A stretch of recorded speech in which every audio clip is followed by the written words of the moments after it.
So good morning everyone. Let us begin. We are going to start with chapter 6, that is relational calculus. So when I talk about relational calculus, it is a non-procedural query language, which means that it tells us what data to be retrieved, but it doesn't tell us how to retrieve it.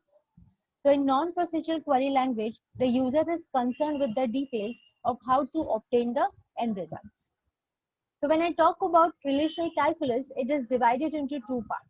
One is tuple relational calculus that deals with tuple values. And when I talk about domain relational calculus, it deals with domain values.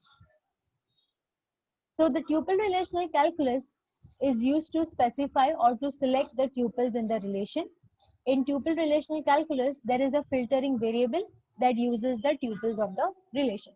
So the result of the relation can have one or more tuples and it is denoted as T, a vertical sign that represents that is a relational calculus.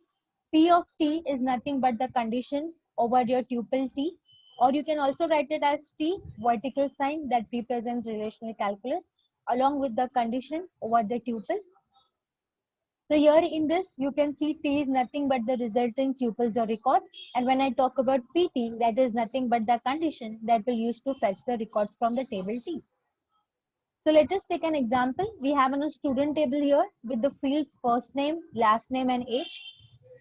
So I'll going to query to display the last name of those students where the age is greater than 30. So if I want to write a query using a relational calculus, then the very first place I have to write a T tuple along with what I want to has as an output. So I want to has last name. So I'm writing here as T dot last name.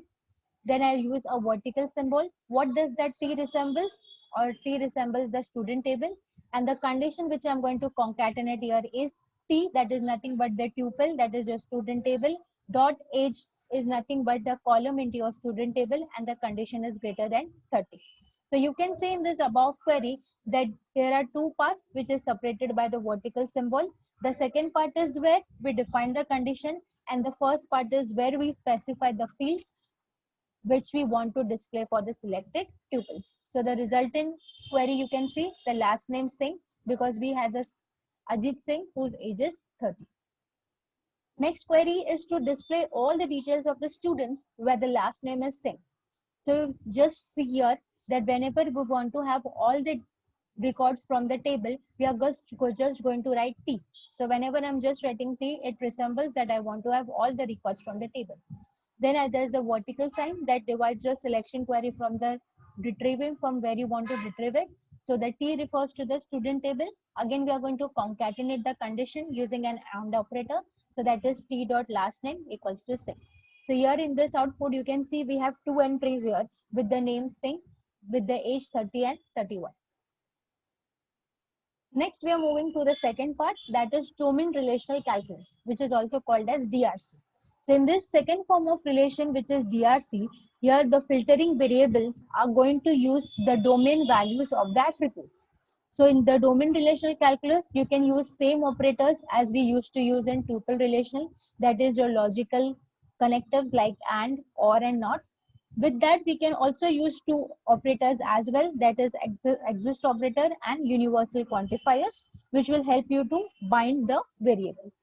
So the notation here is A1, A2, A3 up to AN, that is a set of attributes. P is nothing but the condition which you will have over your attributes. Next, consider the table student table.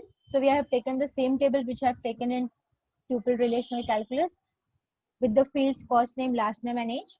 So the here I'm going to have a query which will find the first name and the age of students where the age is greater than 27. So here in this you can see in domain relational you will have domain values.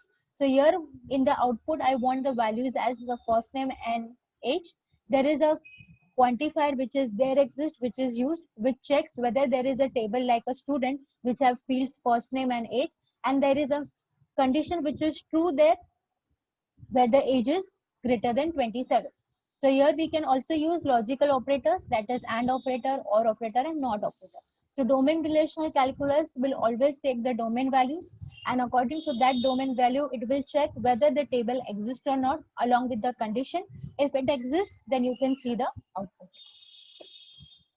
Next, we are moving to the last topic, that is a comparison between your relational algebra and calculus.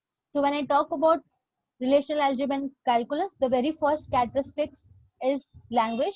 So when we talk about relational algebra, it is a procedural language, whereas if I talk about relational calculus, it is a declarative language. Second, state. So in relational algebra, state tells us how to obtain the result. Whereas if I talk about relational calculus, state, it tells what result we have to obtain. Third is order. So the in relational algebra, it describes the order in which the operation has to be performed since it is procedural in nature. In relational calculus, it doesn't specify the order of operation since it is declarative in nature. Next, domain. Relational algebra is not domain dependent, whereas if I talk about relational calculus, it is domain dependent because we use domain relational calculus there. Next, related. So when we talk about relational algebra, it is somewhere related to your programming language. When I talk about relational calculus, it is somewhere related to natural language. Next, we have nature. So when we talk about relational algebra, it is perspective in nature. The reason why it is perspective, because here, as per your requirement, as per your needs, you can design the query and get the result with the help of the operators which are there. When I talk about relational calculus, it is descriptive in nature. So descriptive here refers to that there are descriptions given it since it is a type of declarative language, and accordingly only you can have the queries. Last is nothing but the types. So when we talk about relational algebra, it is of 5 types. That is select operation, that is denoted using sigma. Second, projection operator, which is used using pi sign. Third is rename operation, which is denoted using RHO. Fourth is union operator, which is denoted using U. And the last is set difference, which is denoted using minus sign. Similarly, when we talk about relational calculus, it is has 2 types. First is tuple relational calculus, which is denoted as tuple that refers to T and the condition which you want to fetch from the tuple. Second is domain relational calculus, which will have domain values and it is denoted as A1, A2, A3 up to AN. That is nothing but the set of attributes along with the conditions which you want to have over the attributes as an output. So that was all your relational algebra and calculus.